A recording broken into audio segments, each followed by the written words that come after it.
Well, look what we just learned from the Washington Post about the relationship between Andrew Cuomo, governor of New York, and Chris Cuomo, of course, host of a lowly rated primetime show over on CNN.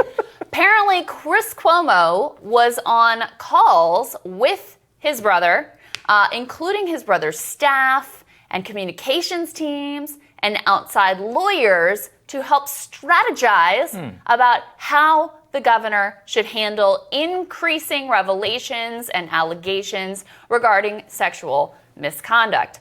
There is so much to say about this. Let's start with the fact that CNN did not punish him at all. No, zero. Nothing at all. Let's also continue with the fact that, of course, when things were going great for his brother, the governor, he'd have him on his show. They do their little dance. They joke around about the size of their nose, etc. The minute that he was in hot water at all, then suddenly it was, I can't talk about my brother because I can't possibly be objective. So you covered the good stuff, but you're not going to cover the bad stuff.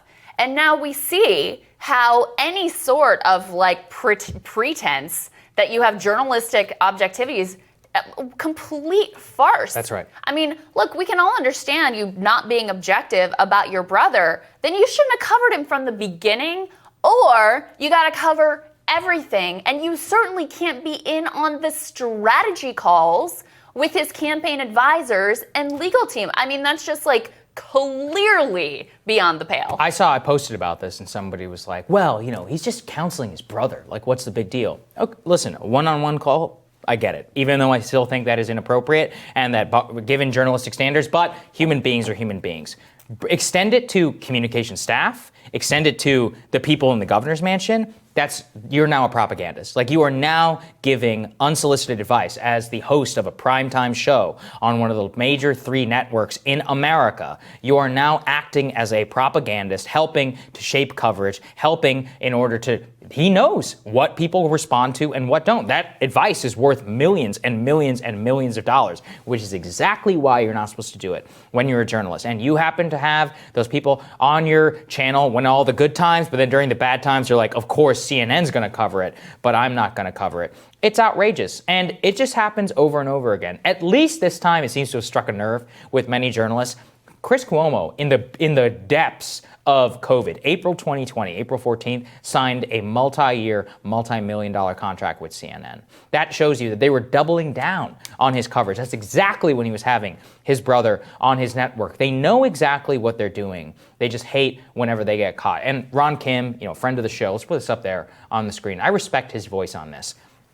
He says, if the Cuomo brothers had an ounce of integrity, they would apologize, step down from their powerful positions, and face the consequences of their unethical, corrupt, and illegal actions. That is exactly right from this assemblyman, which is a story of the, combining gubernatorial power, covering up a decision which led to the deaths of tens of thousands of people, and then using one of the major networks in America, and largely watched by Democrats, in order to bolster your public opinion, or bolster yourself in public opinion to the point where people wanted to replace the Democratic nominee for the president of the United States with this man. And just to show you how, full of it he addressed it on his show. Here's what he had to say.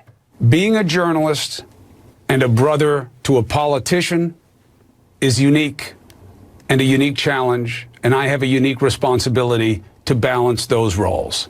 It's not always easy.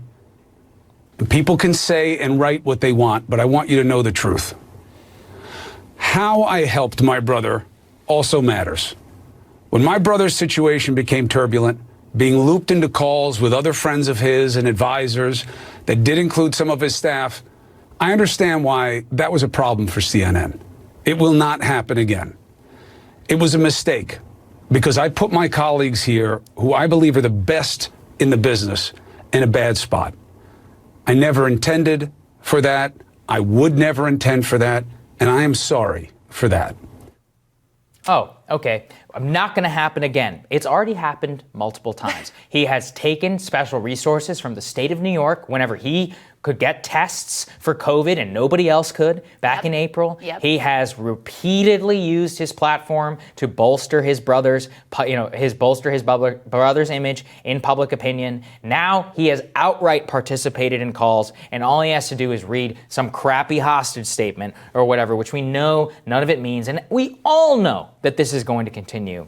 I just think it's completely outrageous. Well, and it's not like his brother is just like any politician. Right, I mean, exactly. this is one of the most powerful people in the Democratic Party, one of the most powerful people in America as governor of a very large and highly significant state with responsibilities, obviously, for Wall Street and all of the rest. So this isn't just like some small matter. And I think it just exposes like CNN doesn't actually care about journalistic integrity. They care about the appearance of journalistic integrity. That is so true. This was all fun. It's like a branding. Journalistic integrity is like a branding exercise it's for like them. it's That's like all. the New York Times and the Washington Post. Democracy dies in the dark. It's all about money. It's all about convincing people they are telling them the truth when it's really your truth. Yeah. That is exactly right. And so, I mean, they're exposed on all of this. I guess they assume that he's going to get better ratings in that slot than someone else, so they're going to protect him here. I can promise you, if it was the other way, if they were looking for a reason to get rid of him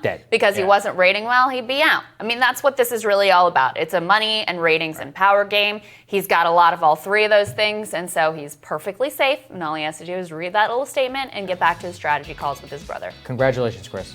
More Rising for you after this.